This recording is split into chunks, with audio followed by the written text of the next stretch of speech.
Olá, pessoal. Sextou.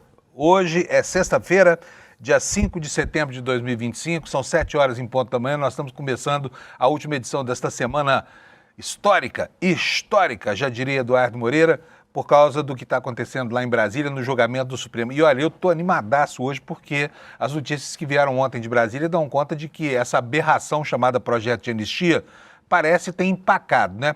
Foi um empuxo muito pequeno, de pouco mais de 24 horas, desde que o governador Tarcísio, daqui de São Paulo, resolveu entrar em campo para defender a anistia, mas, ao que tudo indica, quebrou a cara logo de saída. E por quê? Primeiro, ganhou de novo a pecha de radical, da qual tentava se livrar, e porque a oposição enfiou os pés pelas mãos com a radicalização do PL, que apresentou um projeto de anistia que é uma coisa aberrante, é uma coisa totalmente inaceitável, inclusive para a galera do Centrão, que não tem como justificar aquilo que o Sóstenes Cavalcante está propondo, né? Então, foi uma quinta-feira muito boa e a sexta-feira começa em um outro clima, né?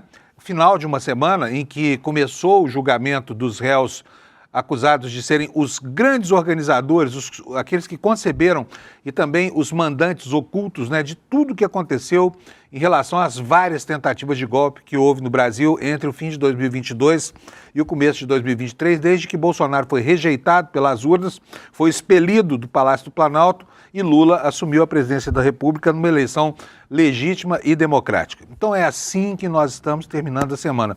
E a cerejinha do bolo é que aquele negócio muito suspeito, estranhíssimo, né, da compra do Banco Master pelo BRB, que é um banco público lá do Distrito Federal, ele foi glosado pelo Banco Central, que falou, de jeito nenhum.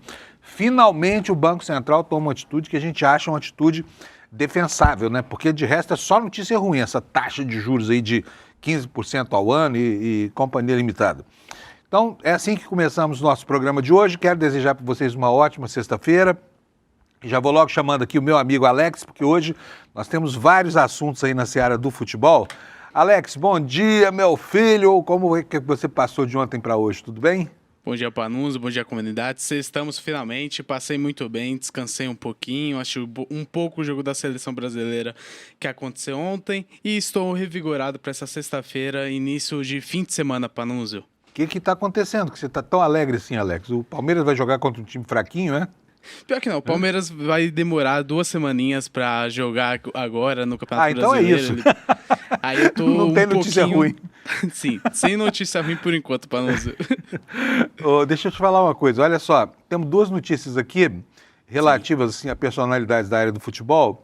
Eu quero mostrar para vocês e o Alex vai explicar o que é isso aqui pra gente, tá? Ex-goleiro da seleção é preso por porte ilegal de arma de fogo, uma operação em Portugal. Né? E quem é o goleirão? Quem é esse aí, Alex? Você conhece? Então, ele nada mais nada menos é Elton Arruda, Panuso. Ele é ex-goleiro do Vasco e da seleção brasileira. Lembrando que ele fez parte do elenco campeão da Libertadores em 1998 pelo Vasco e ele foi preso em Portugal por porte ilegal de arma após denúncia de violência doméstica. Lembrando que a polícia encontrou arma e munições em sua casa e ele alegou que pertencia a um amigo falecido dele. Lembrando que ele já está solto. Desculpa boa essa, hein? Sim. Não, é um amigo. Qual é o seu? Não morreu. Morreu, coitado. Que Deus o tenha. E lembrando, Panuso, que agora ele vai ter que se apresentar regularmente na justiça portuguesa em 3 anos por conta dessa prisão por porte ilegal de armas, Panuso. Pois é, machão, bateu na mulher, tinha arma em casa. Então foi bom, né? Uma vítima fatal a menos, né? Elton Arruda, ex-goleiro, passagem, como disse aqui o Alex, passagem pelo Vasco, Porto, seleção brasileira, preso lá em Portugal anteontem, quarta-feira, né? Alvo dessa operação. E os agentes encontraram arma de fogo lá. E olha, cadeia na Europa, gente, que o diga a Carla Zambelli, hein, meu querido Alex? Sim. Não é fácil não, né? Será que ele vai se livrar dessa papuda aí, Panuso, ou não?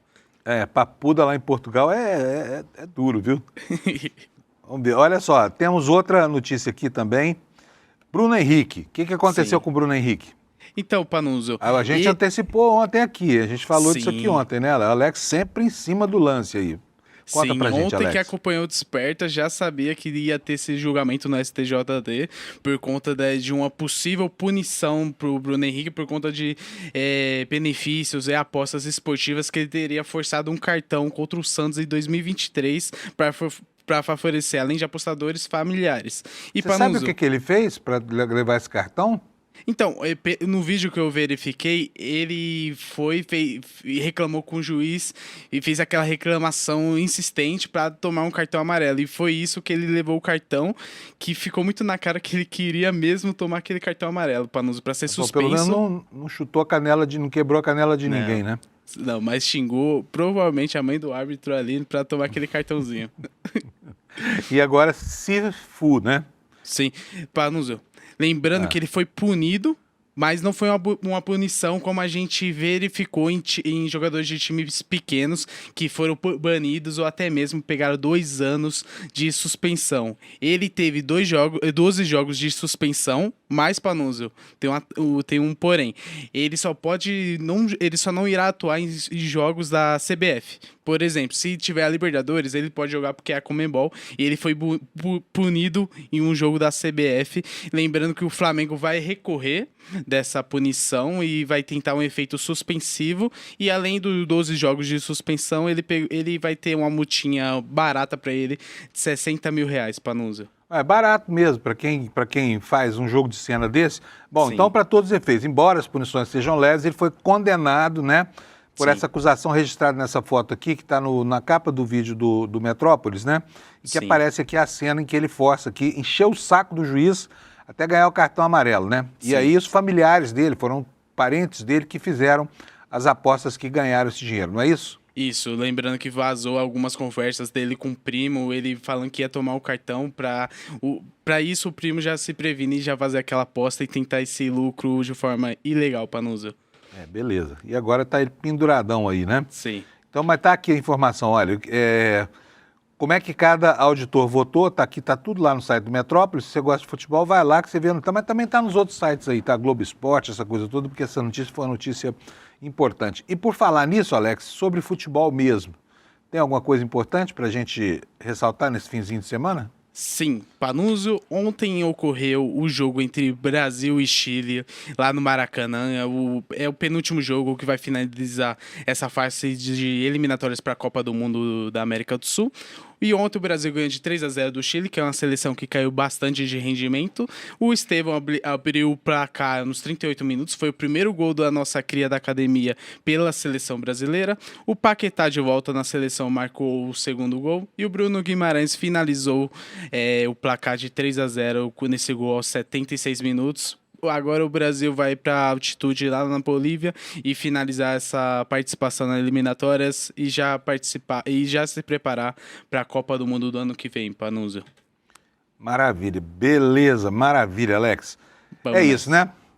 Isso mesmo. Fica por Bom aí fim que de agora semana, mesmo vamos você nessa. volta. Como eu falei, a gente tá qualificando, já que ele é o melhor comentarista, depois do Juca Kfouri, tá? É o segundo melhor, Sim. então. O primeiro também está aqui no ECL, que é o Juca Kfouri, né? E o segundo é o Alex. Sim. Mas agora o Alex vai fazer como o Juca Kfouri, também vai transitar para a área da política. Já estamos Muito chegando. obrigado.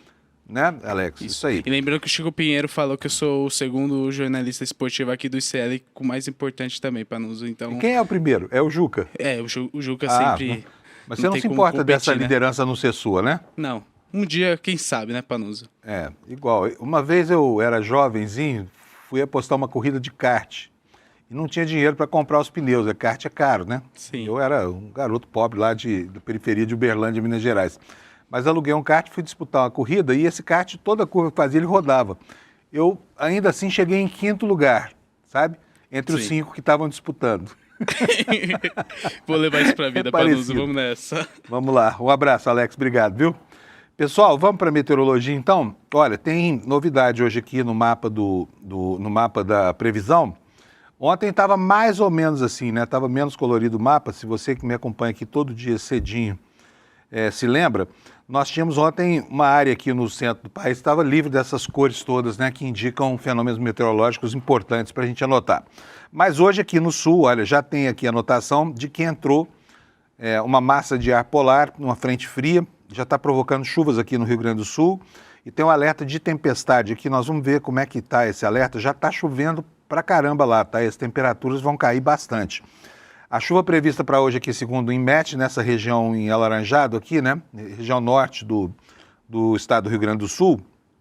E tá aqui, olha, respeitando, né, a fronteira com Santa Catarina, divisa com Santa Catarina aqui, ó. Tá? Quer dizer, só vai chover no Rio Grande do Sul, tá? Então vamos lá, chuvas de entre 30 e 60 milímetros por hora e podem chegar até a 100 milímetros por dia, com ventania também, ventos de 100 até 100 quilômetros por hora, risco de queda de granizo, que traz como consequência risco de corte de energia, de estrago em plantações. O pessoal lá está plantando trigo agora, né? Queda de árvores e de alagamento, trigo da safrinha. Está plantando milho também, está em fase de praticamente chegando na colheita. Então os agricultores lá ficam preocupados aqui, não só com a possibilidade de perder lavouras por causa de granizo, mas também por causa da umidade, né, que prejudica as colheitas, né? Beleza, vimos aqui então o destaque. Eu vou voltar para a minha página anterior para a gente poder ver o restante do Brasil como é que fica. Sai daqui esse alerta, já vimos. Olha, nós temos também aqui, ó, chuvarada aqui, ó, tempestade. Qual é a área do Brasil que vai ter tempestades aqui? É toda a fronteira oeste do Brasil, como você pode ver aqui, olha, começando desde lá de Rondônia, né? Desde o Mato Grosso, aliás, o sul do Mato Grosso, descendo pelo Mato Grosso do Sul, entra, toma quase todo o Paraná e todo o estado de Santa Catarina, tá? Riscos potenciais, chuvas de entre 20 e 30 milímetros até 50 milímetros por dia, ventos de até 60 quilômetros por hora, pode chover granizo, baixo risco de corte de energia e de estragos em plantações. Portanto, chuva grande, né? E vamos voltar aqui para o mapa da previsão. Ó, outra anotação importante aqui do Instituto Nacional de Meteorologia é a baixa umidade em todo o coração do Brasil, né? Indo aqui, olha, desde o interior de São Paulo, subindo pelo Triângulo Mineiro, pelo oeste de Minas, da Bahia, chegando até o semiárido brasileiro, sertão do Cariri, tudo isso hoje vai ter baixa umidade. Portanto, você evite esportes e atividades físicas importantes por volta das 2, 3 horas da tarde, porque a umidade vai estar muito baixa, tá bom? É isso aí, terminamos a meteorologia. Eu quero falar só das temperaturas aqui rapidinho, por quê? Porque vem frio por aí, tá? E o fim de semana, infelizmente, a notícia não é boa para quem gosta de sol, aqui no sudeste do Brasil, as coisas vão se complicar. Olha, tá aqui nesse mapa coloridinho, é o mapa da previsão para hoje de manhã. Vou mostrar para vocês o mapa de hoje à noite, para vocês verem como é que vai estar isso aqui, né, com a frente fria avançando. Graças a um fenômeno meteorológico chamado força de Coriolis. Olha, no final do dia, a frente fria já vai tomar toda essa região aqui, né, Mato Grosso do Sul até o litoral de Santa Catarina, levando chuvas para esta região toda. Vou voltar para aqui para a situação agora pela manhã, porque a gente possa ter uma noção do que está acontecendo com as temperaturas, que ainda estão altas, então estão elevadas em várias capitais do Brasil. Porto Alegre começou com mínima de 11 graus, a temperatura vai ficar por isso aí, vai chegar só a 12, quer dizer, hoje não tem praticamente o gradiente térmico lá, está zerado, né? Em Florianópolis, a temperatura vai de 14 na madrugada a 17 nas horas mais quentes. Em Curitiba, né, a geladeira do Brasil, por enquanto, não está fazendo jus a esse título aqui. Mínima de 13, máxima de 21. São Paulo, 15 de mínima, começou com uma madrugada fresquinha, vai a 28, calor. No Rio de Janeiro, temperatura chega a 28, mas tem algumas outras fontes que estão prevendo 30 graus hoje lá, que é o que os cariocas gostam, né? Em Belo Horizonte, mínima de 11, máxima de 27. E em Campo Grande, temperatura de 20 a 33. Vamos ver Brasília e Goiânia aqui, olha, Goiânia vai de 20 a 33, calorão, e Brasília vai de 16 a 27 graus. Vocês veem, né? Duas cidades tão próximas uma da outra, são 200 quilômetros, 204 quilômetros exatamente de distância e condições climáticas tão diferentes, né? Por quê? Por causa da altitude. Brasília está a 1.000 metros de altitude, Goiânia está a 400 metros de altitude, enfiada numa furna que faz dela um forno, né? Um forno. É isso aí, vamos terminar uma meteorologia, já passamos pelo esporte, falamos da frente fria que está chegando, agora vamos falar de notícia boa. Tá? Temos várias notícias boas hoje para você aqui, encerrando a semana com otimismo, as coisas parecem estar se encaminhando no Brasil. Você vê, né? Tem uma frase do Magalhães Pinto, ex-governador de Minas Gerais, que eu gosto muito de citar aqui. Ele falava assim, olha, política é como as nuvens, você olha, é uma coisa, quando você olha de novo é outra, né? E é o que está acontecendo no Brasil.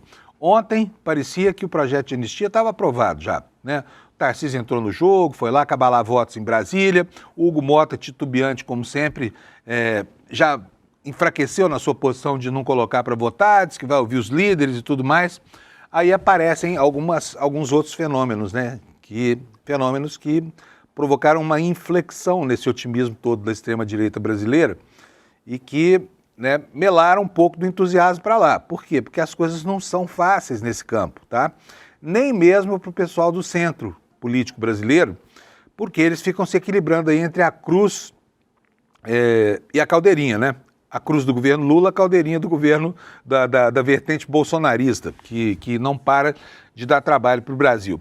E o PL apresentou um projeto que é um projeto absolutamente radicalizado de anistia, sabe? Uma anistia ampla, geral e restrita, que trata aquelas manifestações lá em Brasília como se fossem um convescote, uma festinha que aconteceu no dia 8 de janeiro, tira todo mundo da cadeia, especialmente, né? Especialmente quem? Ele, o inspirador disso tudo, a musa do golpe no Brasil, Jair Messias Bolsonaro. E a reação foi muito ruim, para a nossa sorte, né? Então, tudo aquilo que a anistia parecia ter avançado anteontem, anteontem, ao longo da semana, empacou de novo. E isso é ótimo, porque esse projeto é terrível, né? Alex, me conta uma coisa, vocês vão conseguir baixar aquele vídeo, não? Eu vou te mandar o link, eu quero mostrar aqui o Lula, procura aí na página, abre o jornal o Globo, que ele está logo na capa do Globo, você consegue o link ali, tá? Porque eu agora não vou parar aqui a apresentação do programa para procurar esse link, senão as pessoas vão ficar bravas comigo. Exatamente, sobre anistia. Quero mostrar o Lula falando sobre anistia aí, está em tudo quanto é lugar. Eu peguei um vídeo sem áudio aqui na internet para mostrar para vocês, aí não vale, né?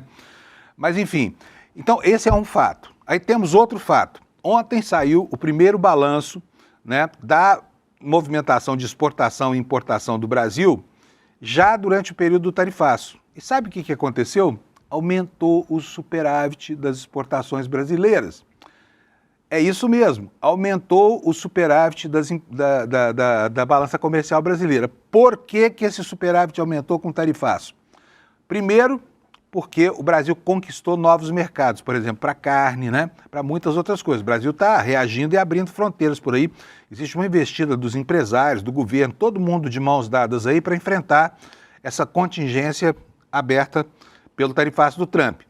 E houve também um movimento de refluxo nas importações brasileiras, isso provavelmente provocado pela desaceleração da economia, provocado esse desaquecimento por essa taxa de juros pornográfica do Banco Central. Então, o Brasil cria novos mercados e, ao mesmo tempo, importa menos. Isso acabou provocando um resultado positivo que hoje está em tudo quanto é jornal e, por isso, ao invés de mostrar o site do ICL hoje na abertura do programa, eu vou mostrar para vocês o site do Valor Econômico, que é o jornalão do mercado, e a gente não pode desprezar aqui o fato de que manchetes positivas como essa aqui, né, estão nesse jornal, né, que serve a um grupo ideológico completamente avesso a qualquer coisa boa produzida pelo governo Lula.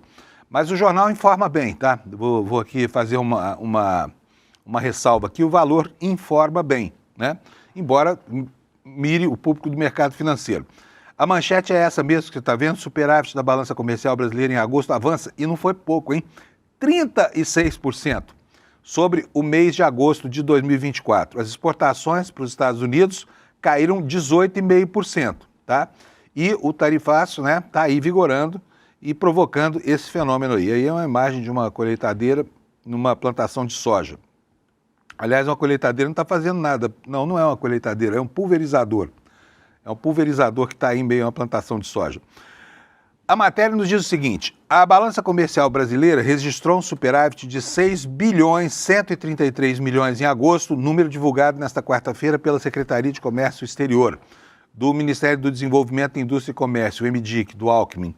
O resultado foi 35,8% maior do que o registrado no mesmo período do ano anterior, calculado pela média diária em plena vigência do tarifaço, esse de 50%, sobre os produtos brasileiros exportados para os Estados Unidos. O aumento no saldo foi registrado mesmo com essa queda de 18,5% nas exportações para os Estados Unidos. A redução reflete tanto a aplicação das tarifas determinadas pelo Trump, a redução aqui em relação aos Estados Unidos, tá? Então, o que diz aqui a matéria? Que ela reflete tanto a aplicação das tarifas pelo Trump quanto uma possível antecipação de compras durante o período em que não tinha sido ainda esclarecida que taxa seria realmente aplicada. Temos aqui, olha, o diretor do Departamento de Estatísticas e Estudos do Comércio Exterior do Ministério do Desenvolvimento, Erlon Brandão, explicou o seguinte: muito provavelmente a incerteza que houve em relação à tarifa em julho gerou uma antecipação de embarques, o que fez com que o embarque de alguns produtos, mesmo os não tarifados, caísse em agosto. Tá? Então aí está a explicação para a redução em relação aos Estados Unidos. Vamos tratar agora dos números gerais da balança comercial brasileira. As exportações totais, explica aqui o Valor Econômico, somaram 29,861 bilhões de dólares, aliás, no mês de agosto, uma alta de 3,9% em relação a agosto do ano passado. Mas as importações ficaram em 23 bilhões 728 milhões, uma queda de 2% na mesma base de comparação. Então, no acumulado do ano, as exportações somaram 227,58 bilhões, alta de 0,5%. Olha só que coisa legal, hein? Quer dizer, até agora o estrago do tarifaço, embora tenha efeitos setoriais, né, efeitos localizados, não disse a que veio no caso brasileiro, tá?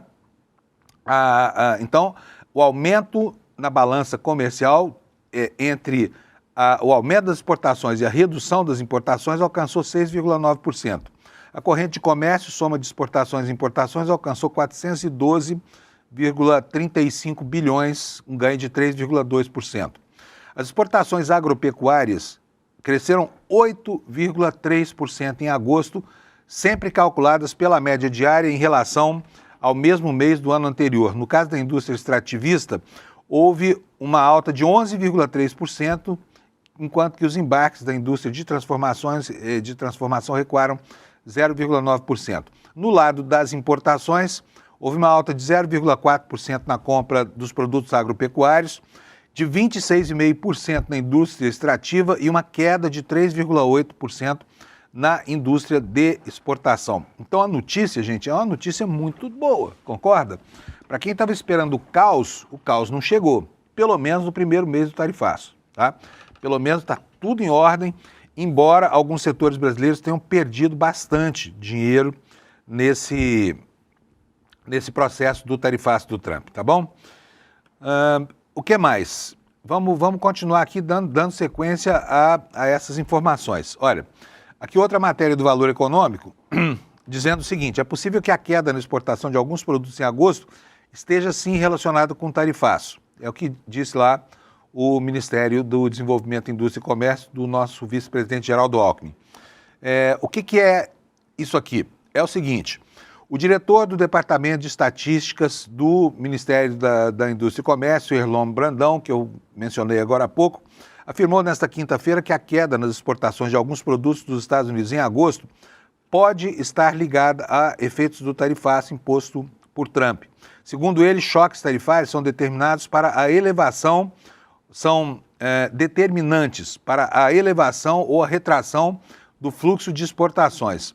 Brandão pondera, por outro lado, que há outros efeitos que explicam a queda na exportação. Isso porque produtos que não foram alvos de tarifas tradicionais, de tarifas adicionais, como, por exemplo, óleos, combustíveis e celulose, também recuaram em agosto. Ou seja, os produtos continuam entrando nos Estados Unidos sem a cobrança de nenhuma tarifa, mas houve um recuo aqui.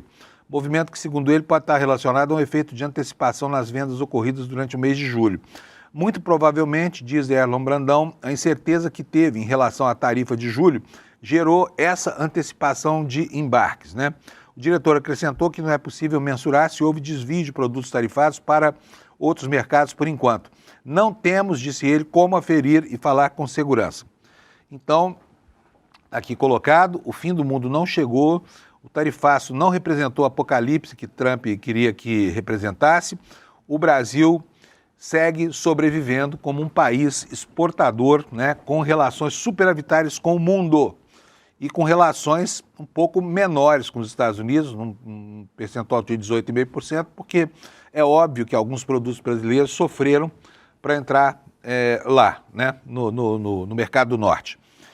E, em meio a isso tudo, o governo Trump continua com o pé lá no acelerador das maldades, né? Ele leu o Maquiavel e entendeu só a parte ruim do aconselhamento, né, ao príncipe.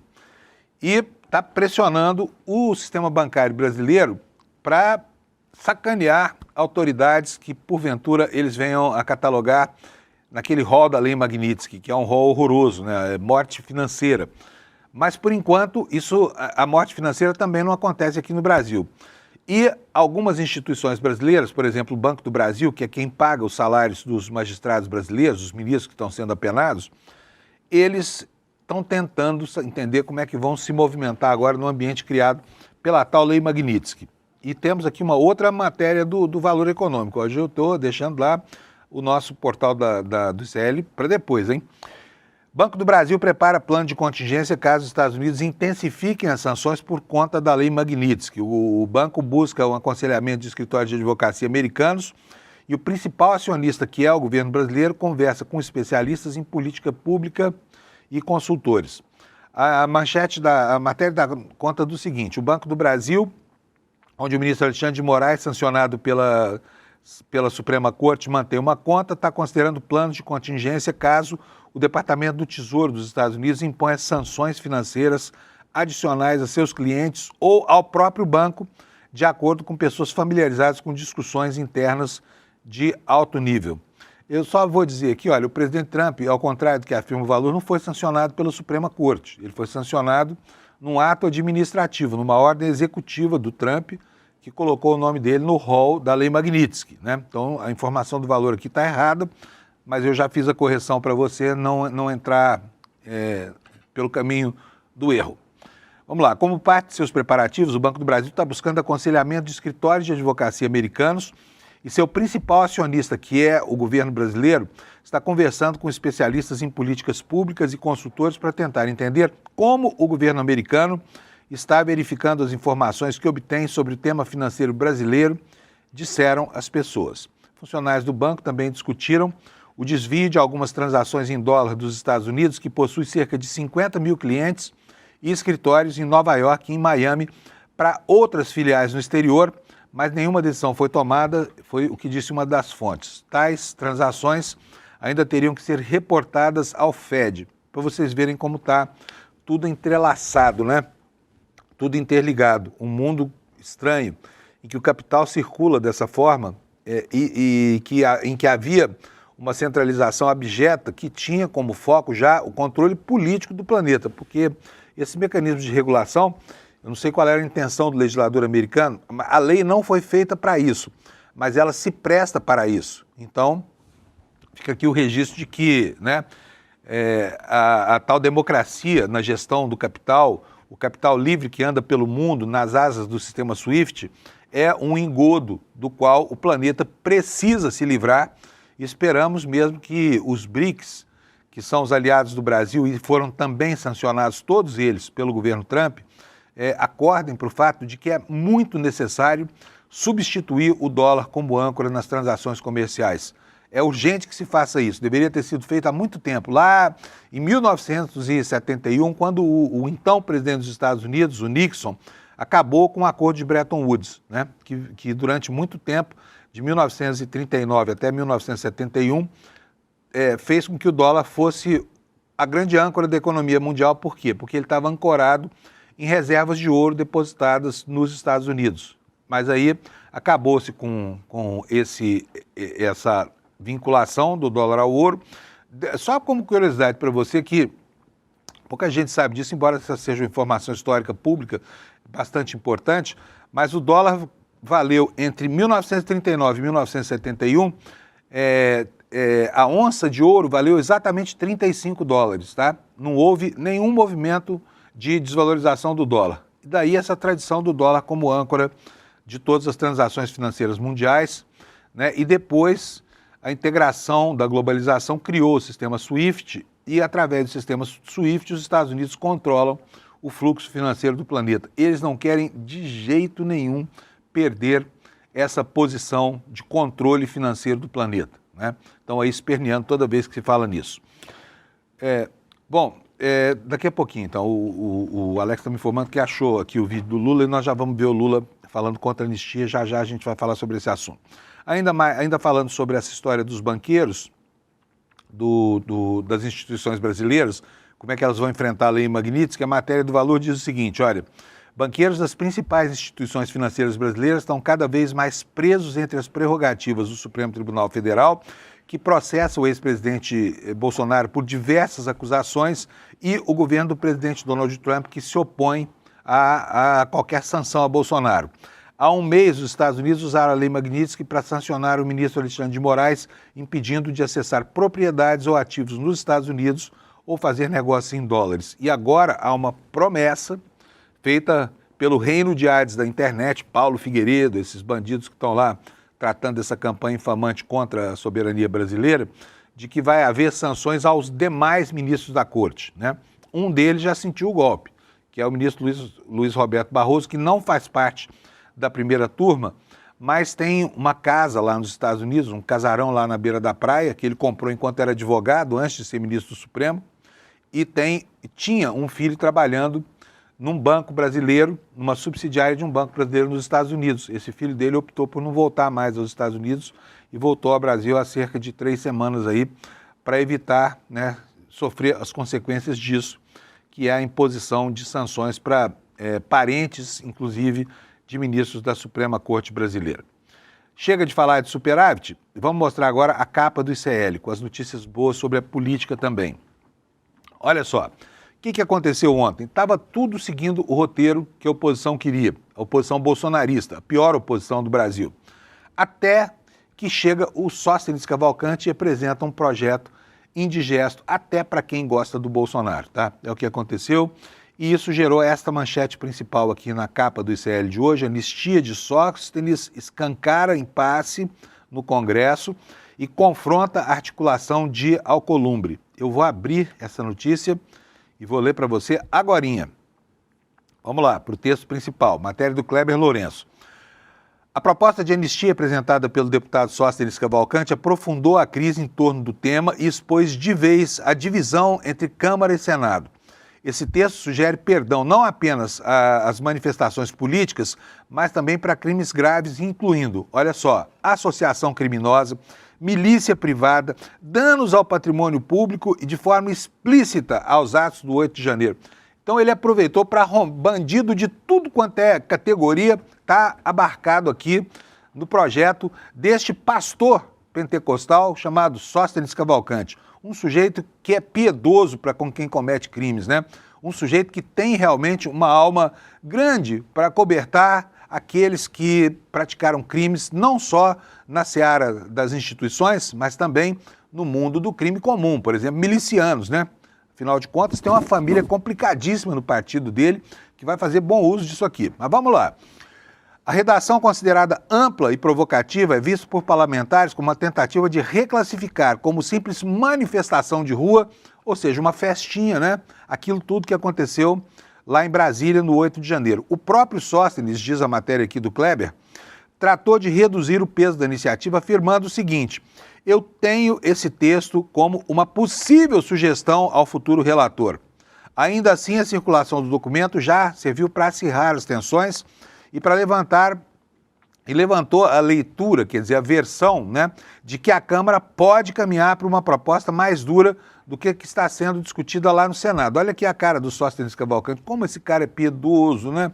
Milicianos desse Brasil, golpistas em geral, todo mundo abarcado por esse projeto desse sujeito aqui, né, que é um amor de parlamentar, digamos assim.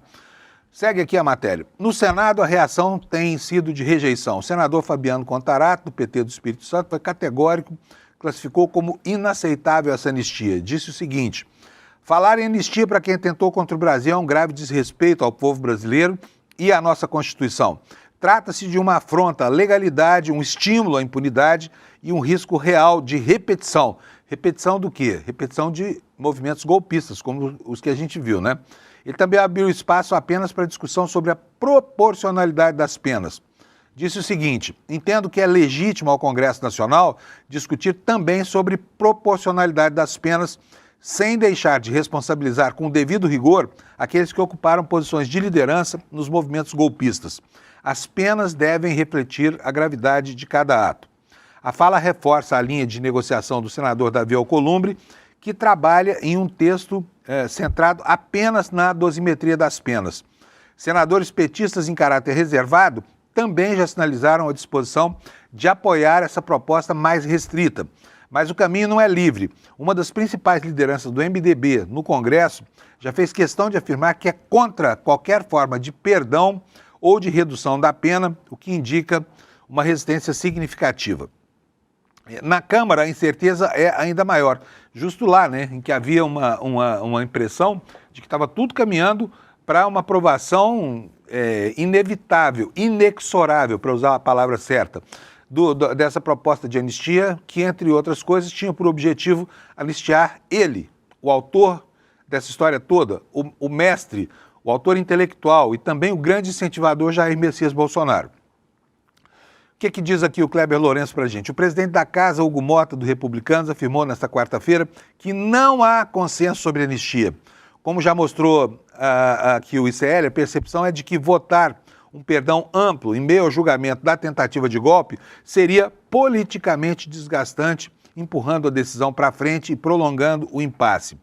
O deputado Rogério Correia, do PT de Minas Gerais, também criticou a resposta. Disse o seguinte: inconstitucional, imoral e golpista, confessa parte dos crimes cometidos, mas mesmo assim Bolsonaro não seria beneficiado, pois ele não alcança quem planejou, participou da preparação de assassinatos a adversários políticos, presidente e vice eleitos ou membros do Tribunal Superior Eleitoral. É sempre necessário a gente ter em mente que o plano golpista do Bolsonaro não era, como eles sugerem, uma reunião de pessoas notáveis, né, querendo o bem do Brasil. Era um plano de muita violência que previa, inclusive, a morte de autoridades brasileiras, né? Chama-se Plano Punhal Verde e Amarelo. Todo mundo sabe o que isso significa. Um plano de assassinato do presidente da República eleito e empossado àquela altura do campeonato, e também do vice-presidente e também do ministro Alexandre de Moraes, que presidia o Tribunal Superior Eleitoral e hoje preside os inquéritos contra essa quadrilha bolsonarista que o Sóstenes Cavalcante quer ver livre de qualquer sanção por tudo que aconteceu no Brasil. E não vai rolar, né? O que muda muito o quadro que se formou durante a semana, quando já era favas contadas que haveria uma sessão em que seria aprovado um requerimento de urgência, o projeto de anistia não passaria pelas comissões, iria direto para o plenário, e no mesmo dia seria possível votar o requerimento de urgência e também o próprio projeto de lei. Então isso acabou, não tem mais. Mas é preciso lembrar de novo, lembrando lá o velho Magalhães Pinto, que política é como as nuvens, hoje é de um jeito, amanhã é de outro, tá, gente? Então, se hoje está mais favorável para a gente aqui, que defende que a anistia é uma proposta espúria, amanhã pode não ser assim. Amanhã pode não ser assim. E o que mais que aconteceu ontem que enfraqueceu e muito esse movimento da anistia? Um jogador peso pesado entrou em campo, né, digamos assim, uma espécie de Pelé progressista, entrou em campo para tentar bloquear um pouco das ações desencadeadas lá pelo governador de São Paulo, Tarcísio de Freitas. Tarcísio, aliás, não ganha uma, gente, é uma coisa impressionante a capacidade que ele tem de se meter em encrencas, né? Agora ele está sendo deplorado pelos filhos do Bolsonaro, está sendo execrado pela direita que come de garfo e faca no Brasil e perde todas. Por quê? A atuação dele não fez com que a anistia sequer desse um passo adiante, ela ensaiou um passo, mas ficou parada no mesmo lugar e agora parece que começa a retroceder. E esse jogador peso pesado, a que eu estou me referindo, é o Lula. Olha só o que o presidente da República disse ontem sobre a anistia, entrando de vez na luta contra essa excrescência. Roda para nós, Alex, por favor. Democracia.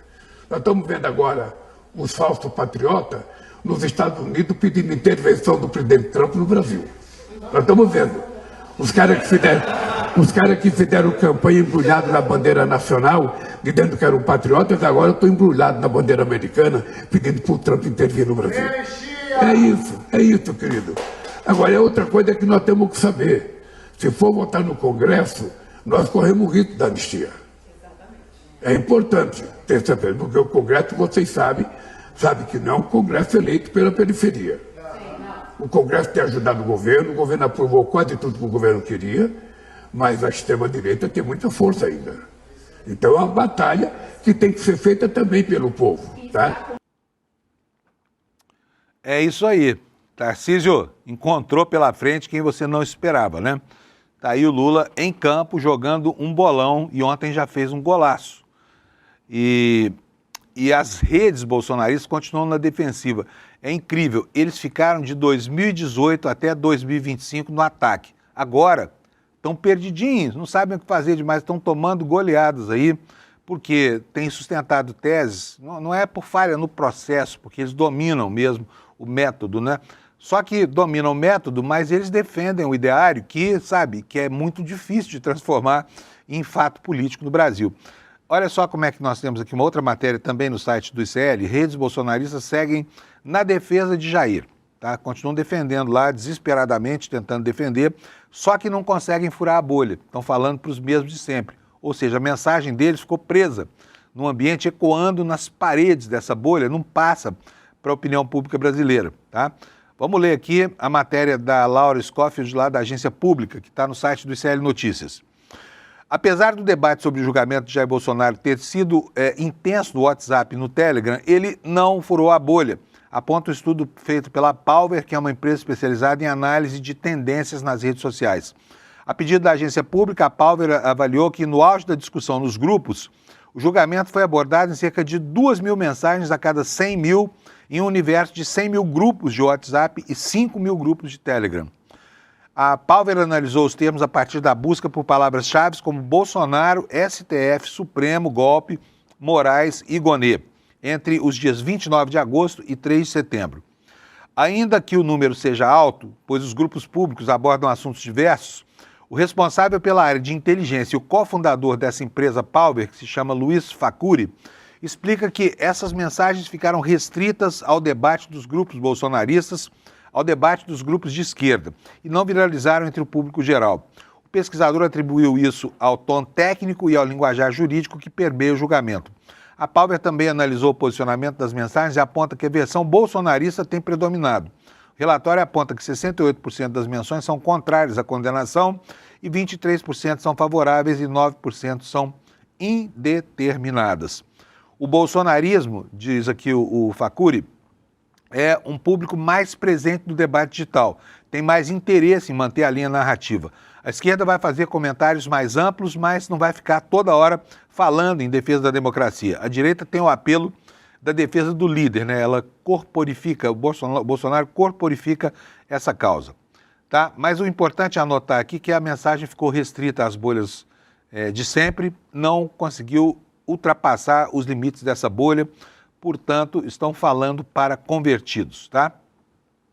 E, enquanto isso, vai sendo agravada a situação da turma envolvida com a organização da tentativa de golpe do 8 de janeiro. Ontem mesmo, o Procurador-Geral da República, e essa informação está aqui no site do ICL também, pediu a condenação dos réus do chamado Núcleo 4. Então, nós tivemos o julgamento do Núcleo 1, que é o núcleo crucial, chamado núcleo crucial, onde estão os cabeças lá, General Heleno, Bolsonaro, enfim, o Braga Neto, né? Aqueles 8 que a gente viu em apuros, aí começando já o julgamento na fase final da apresentação das defesas prévias. E agora o Procurador-Geral da República atuou sobre o Grupo 4. Esse Grupo 4 é o núcleo que cuidava da mídia, né? O núcleo da desinformação, chamado Núcleo da Desinformação. Matéria do Felipe Pontes, da Agência Brasil, no site do ICL Notícias, diz o seguinte: o PGR Paulo Gonê apresentou na noite da quarta, portanto a informação não é propriamente nova, mas ela é importante para demarcar o clima, né, do que aconteceu agora nesse finalzinho de semana.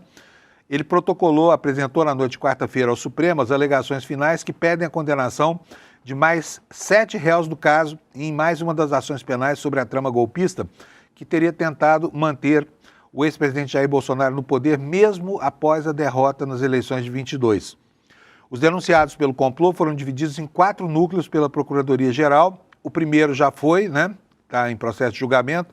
E agora vem o núcleo 4, que eles foram agrupados, nesse grupo foram agrupados 7 ex-aliados de Bolsonaro que teriam se valido da estrutura de Estado para disseminar informações falsas, né, sobre as eleições.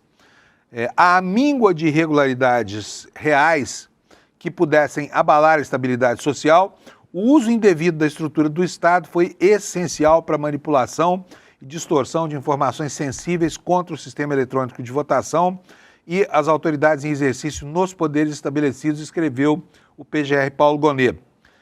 Ele disse também que a mobilização da militância bolsonarista culminou com o 8 de janeiro de 2023, quando as sedes dos 3 poderes foram invadidas, depredadas lá em Brasília.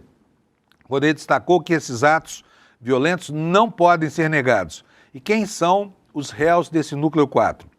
Ailton Gonçalves Moraes Barros é o homem em cujo telefone celular foram apreendidas as mensagens que complicam e muito a vida do general Braga Neto, né?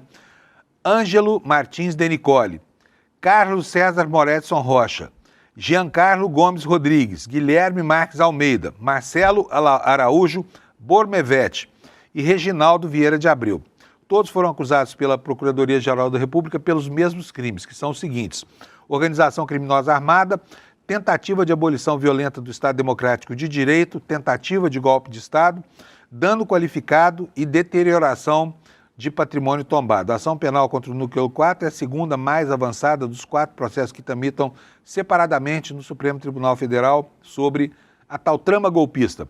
A que se encontra mais próxima de um desfecho é justamente a do núcleo 1, do complô, né, que teve nessa semana o início do seu julgamento, e na próxima nós conheceremos a sentença proveniente da primeira turma.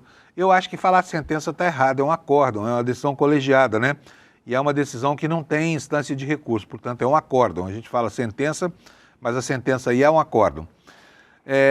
Prossegue aqui a reportagem. De acordo com o Gonet, o chamado núcleo de desinformação atuou sob o comando do núcleo chamado Crucial, né, subordinado a esses que estão sendo julgados agora. O núcleo 1, composto por Bolsonaro e mais 7 membros. A ação penal contra o ex-presidente começou a ser julgada na terça. Houve a leitura do relatório do ministro Alexandre de Moraes. Ouviram-se todos os advogados dos réus, e agora nós vamos ter a apresentação dos votos dos ministros, né? Isso vai tomar 3 sessões da próxima semana. Não vou detalhar aqui quem são os réus do Grupo 1, porque você está cansado de saber, tá certo? E nós pouco temos tempo.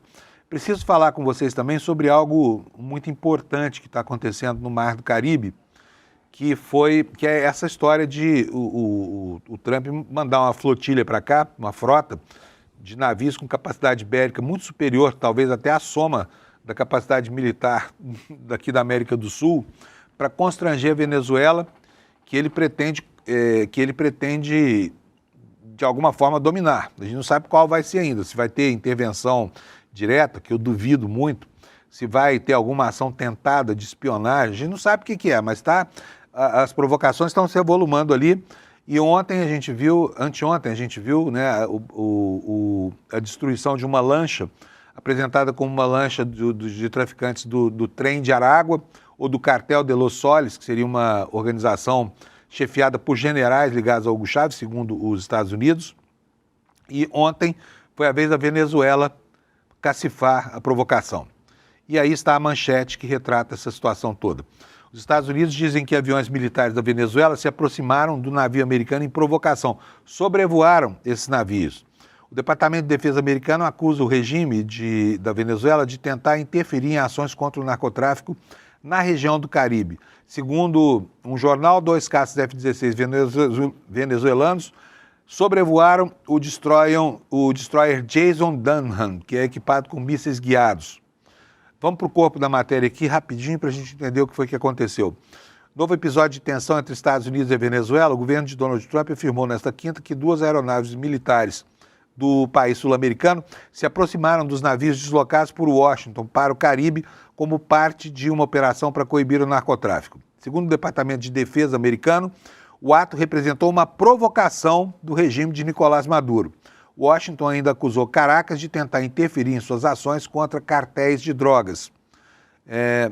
O que disse aqui o comunicado divulgado pelo Departamento de Estado dos Estados Unidos? Aconselhamos fortemente que o cartel que controla a Venezuela não prossiga com qualquer esforço adicional para obstruir, dissuadir ou interferir em operações feitas por militares dos Estados Unidos para combater o narcotráfico e o terrorismo, disse um trecho do comunicado divulgado pela pasta em suas redes sociais.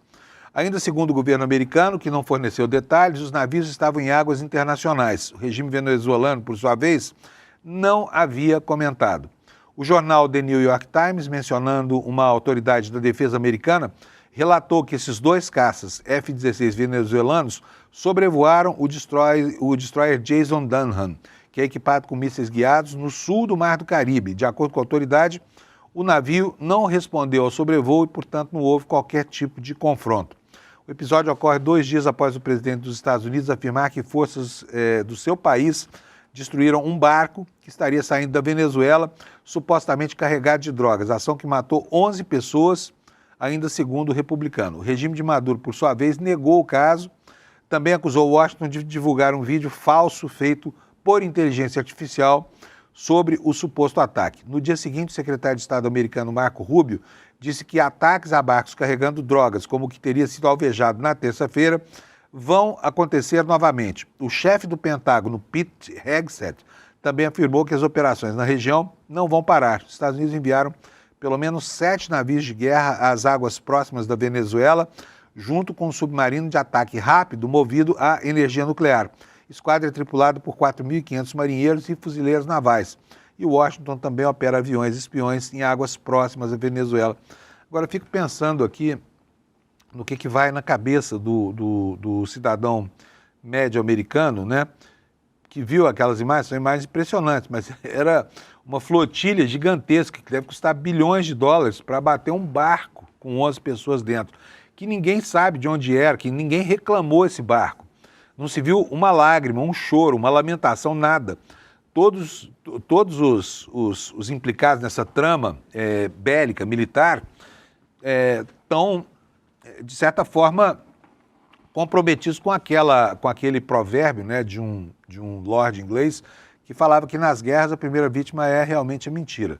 Então, assim, esse barco está tendo uma versão disputada pelos Estados Unidos e outra disputada pela Venezuela, que ao negar que tem a relação com ele, né, está estabelecendo aqui uma distância dessa condição aí de suspeita de envolvimento com tráfico de droga, né? Mas, olha, mobilizar uma flotilha desse tamanho para abater um barco de pesca, hein? Como será que o consumidor americano que paga essa conta está vendo esse processo, né? Não deve estar gostando muito disso aí. E é preciso lembrar das eleições de meio de mandato lá nos Estados Unidos. Voltando a falar aqui sobre o Brasil, uma proposta que eu acho muito interessante, talvez interesse a você também. Eu vou até providenciar já nesse fim de semana.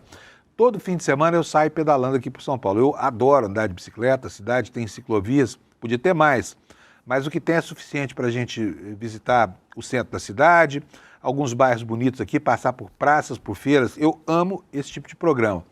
E vou comprar para mim, sabe o quê? Uma camisa da seleção brasileira. Porque está na hora de a gente voltar a vestir o verde e amarelo, sabe? Verde e amarelo não é uniforme de fascista, não pode ser. Então estou propondo a você, vamos comprar uma camisa verde e amarela, todo mundo, sabe? No mínimo vai se confundir essa população bolsonarista aí, que se agarrou à bandeira brasileira e agora se agarrou à bandeira de Israel. Deixa eles com a bandeira de Israel. Vamos resgatar as coisas da bandeira brasileira. E essa proposta não é minha não, tá? Essa proposta tem dono. Olha só, na tela, por favor, Alex. O governo Lula quer resgatar a camisa da seleção no dia 7 de setembro. Um vídeo da SECOM incentiva a tirar a amarelinha do armário. A peça ficou associada aos atos bolsonaristas. Eu não tenho a camisa, tá? Eu confesso que se tivesse, teria queimado, né, de raiva da apropriação indevida dessas cores da nossa nacionalidade. Mas vou ler aqui para vocês a notícia do Estadão. O governo federal divulgou nesta quinta-feira 3 um vídeo que estimula a população a vestir a camisa amarela da seleção brasileira durante as celebrações do 7 de setembro, dia da independência do Brasil. Na peça de divulgação, a camisa ganha vida e comemora ter sido retirada da gaveta. Voltei, Brasil. Que saudade, meu povo. Diz uma animação da blusa que, nos últimos anos, ficou marcada como símbolo das manifestações dos bolsonaristas. A amarelinha, que se apresenta como meia amarrotada e com cheiro de guardado, cheiro de naftalina. Outro trecho da peça menciona a aproximação do 7 de setembro. Diz o seguinte: não tem jogo, mas tem Brasil em campo. Eu já sou a roupa de ir, né? Todo dia é dia de exaltar o Brasilzão e exaltar a nossa soberania. A postagem faz parte da nova campanha publicitária do governo Lula, que tem como conceito a ideia de Brasil soberano. Mensagem é também o lema da cerimônia do Dia da Independência do Brasil. Então, gente, vamos ver no armário se as traças não comeram aí a sua camisa verde e amarela, se é que você tem uma, né? E vista essa camisa sem medo. Pode ser que os bolsonaristas falem, nossa, o Brasil inteiro virou fascista. Mas nós vamos ter de volta essas cores que são tão importantes assim. Gente, olha, tem 4 minutinhos só. Tem 2 notícias importantes que eu preciso dar para vocês. Uma delas diz respeito ao talha-ferro, aquele picareta que está sendo manipulado pelos bolsonaristas, principalmente pelo Alan dos Santos, né? E que tentou protagonizar aqui um fato de aquecimento das redes sociais, porque foi convocado pelo Flávio Bolsonaro para prestar depoimento à Comissão de Segurança Pública da Câmara no dia do julgamento, que começou o julgamento de Bolsonaro. E esse picareta, chamado Talha-Ferro, né, que é um sujeito que perdeu o emprego porque bateu na mulher, é um covarde, esse cara está sendo denunciado pela Procuradoria de São Paulo, né, por peculato e organização criminosa. Isso aqui não tem nada a ver com o Supremo Tribunal Federal, tá? Nós estamos falando da Procuradoria de São Paulo. Vou ler aqui para vocês um trechinho. A Procuradoria-Geral de Justiça de São Paulo ofereceu denúncia por peculato e organização criminosa contra o perito Eduardo Talha-Ferro, ex-assessor do ministro do Supremo Alexandre de Moraes, e mais 13 pessoas, entre elas um juiz do Tribunal de Justiça do Estado de São Paulo. Esse grupo havia montado um esquema para desviar dinheiro sob a posse indireta do juiz Peter Exmate, da 2ª Vara Civil de Itapevi, na Grande São Paulo, decorrente de heranças ainda não partilhadas ou de bens de idosos incapazes, ou seja, estavam roubando velhinho. O cara bate na mulher e ainda explora velhinhos, entendeu? E nesse processo o juiz determinava bloqueios de bens com base em ações de cobrança geradas a partir de títulos falsificados de acordo com a investigação para transferir o recurso de integrantes da organização. Sua defesa nega a conduta. A denúncia trata de 3 casos ocorridos em 23, em que houve tentativa de desvio de recursos. Em janeiro de 24, contudo, quando outra juíza assumiu temporariamente os processos desse juiz, o Ministério Público foi acionado e comunicou o fato à Polícia Civil. O que tinha a ver o Talha-Ferro com isso?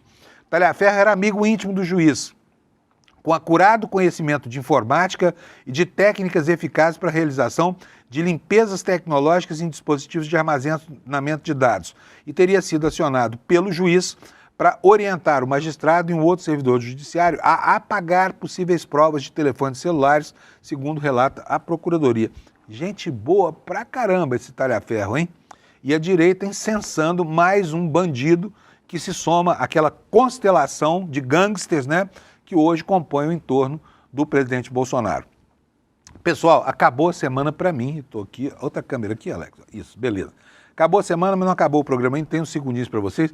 Esse evento que está aqui no telão é super legal. Todo ano o ICL realiza esse evento e este ano vai ser entre 19 e 20 de setembro, lá no auditório da Vibra, que cabe uma montanha de gente lá dentro e com muitas atrações, muita gente boa para conversar com vocês, para falar sobre o momento que nós estamos vivendo e também para que a gente possa trocar impressões. Vale super a pena, tá?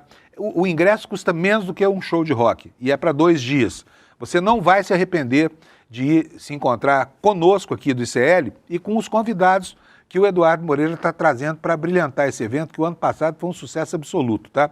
É um evento que tem o patrocínio mesmo do ICL, porque ele custa mais caro do que ele vai gerar de receita, o Eduardo Moreira já falou, mas não tem problema, porque o objetivo é criar um elemento de comunhão aqui com a nossa comunidade.